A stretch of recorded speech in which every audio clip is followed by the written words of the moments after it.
आता रहे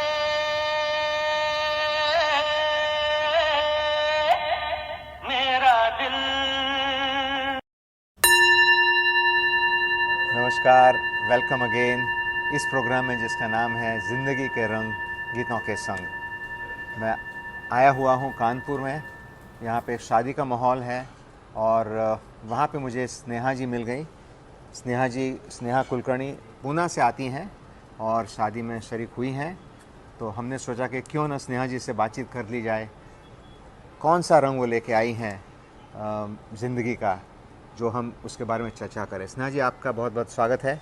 धन्यवाद जी। हाँ, तो बताइए, आप शादी के माहौल में तो आई हैं, लेकिन सुना है कि लोग गुनगुनाते रहते हैं, आप भी गुनगुनाती हो। हाँ बिल्कुल। कौन सा गाना चल रहा है आपके दिमाग में अभी? मेरे साथ तो अक्सर ऐसे होता है कि सवेरे उठ के पहला गाना जो सुनूं तो वही दिमाग में चलता रहता है। अच्छा। और आज सवेरे उठ के मैंने जब अपना YouTube खोला तो शॉर्ट्स में मुझे एक गाना मैंने देखा जो अक्सर महाराष्ट्र में जो कोकण रीजन है, हाँ। वहाँ पर वो जब उनके फेस्टिवल्स होते हैं उसमें वो नाटक प्रेजेंट करते हैं, तो वो होता है नमन, गण गौड़न, ऐसे। अभी मेरी उतनी क्या कहते अभ्यास नहीं है उसके बारे में, but these are the things that I remember. तो उसमें से एक पार्ट मैं सुना आपने? हाँ सुना। अब हमें सुनाइए। हाँ, इट गोज विथ हाँ। लोग शादी में अक्सर सज धज के आते हैं, लेकिन सजना धजना तो औरतों का मतलब अगर मूड बनता है तो कहीं पे भी सज धज के जाते हैं। मेरे हिसाब से ये तो जन्मसिद्ध अधिकार है आप लोगों का। तो एक दो लाइनें सुनाती हूँ। प्लीज।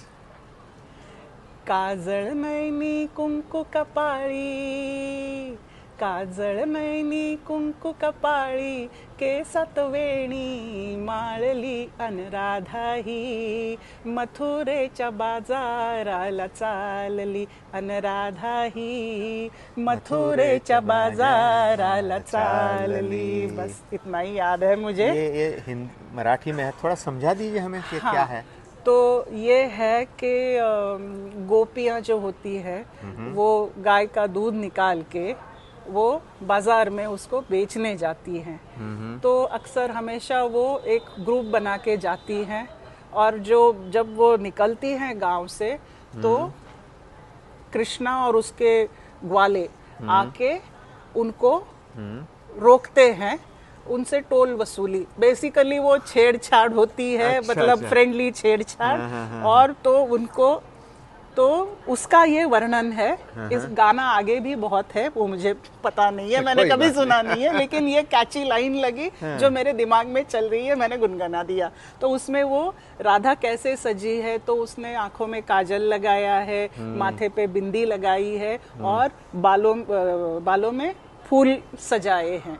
इतना ही ये जो मैंने अभी हिस्सा गाया वो इतना ही। वो ऐसे तैयार होके मथुरा के बाजार में जा रही है।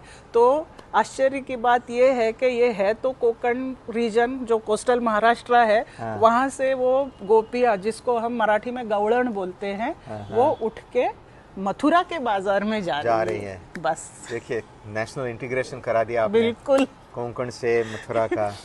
और आप भी तो कोई कम नहीं, काजल लगाया है, बिंदिया है बस। और तो ये बताइए कि शादी के माहौल में हमने देखा अक्सर कि लेडीज़ जो हैं वो ज़्यादा सज धज के और बहुत उल्लास के साथ में आती रहती हैं, मेन उतने नहीं दिखते। कारण क्या हो सकता है? कारण पता नहीं। एक तो कहते मतलब औरतों का वो इनबॉर्न होता है कि मतलब ऐसा नहीं है कि औरत हमेशा किसी दूसरे को अच्छा लगने के लिए सजे धजे, खुद को भी वो पसंद करती है। एंड आप मेरे बारे में अगर पूछेंगे तो मेरा सजना धजना starts with kajal, bindi, lipstick and it stops at that. तो लेकिन मजा आता है करने में। You feel nice. If you look at it in the mirror, if you look at yourself in the mirror, you do feel nice. तो अच्छा लगता है। एंड खुशी का माहौल है तो क्यों ना अच्छे दिखे, क्यों ना सजे धजे। मतलब ऐसे ग्लूमी मूड में तो आने में कोई मतलब नहीं बनता। शादी वगैरह रोज रोज तो होती नहीं है। तो मजा लेना है। तो सच धज के तो आओ। लाइफ में, ज़िंदगी में, जैसे हमने कहते हैं कि ज़िंदगी के रंग जो हैं, तो ये जो हंसी मजाक वाला, ये मज़ा वाला या अच्छा दिखना, अच्छा फीलिंग होना कितना महत्वपूर्ण है खुशी के लिए, आनंद के लिए। अच्छा मतलब मायने तो रखता है। अब मेरी कई सारी दोस्त ऐसी हैं, some of them are much older than me, तो वो कहती है कि हमारा जब डॉक्टर के पास जाने का अपॉइंटमेंट होता है, हॉस्पिटल में जाते हैं, तो मैं ज़रूर अच्छा तैयार होके जाती हूँ, क्योंकि हॉस्पिटल का माहौल वैसे ही दुखी डल मरियल सा रहता है। तो ऐसा कोई आता है तो बाकी लोगों को भी देखने में थोड़ा चेंज अच्छा लगता है। अब हरियाली किसको पसंद नहीं है साहब।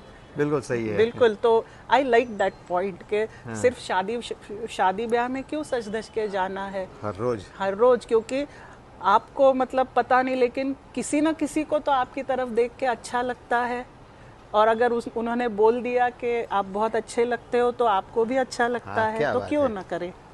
बिल्कुल सही बात है। दर्शकों, देखिए, ये छोटी छोटी बातें होती हैं हमारी ज़िंदगी में, जहाँ पे कोई थोड़ी सी प्रेज़ कर दें, थोड़ा सा माहौल बन जाए, तो जो अंदर से खुशी की लहर उठती है, वही तो हमें चाहिए ज़िंदगी में। तो क्यों ना अपने जीवन को सरल, सहज और सुंदर बनाते जाएं। इसी बात पे मिलते हैं अगले एपिसोड में, कोई एक और मुद्दा लेकर के और कोई एक नया गीत लेकर के।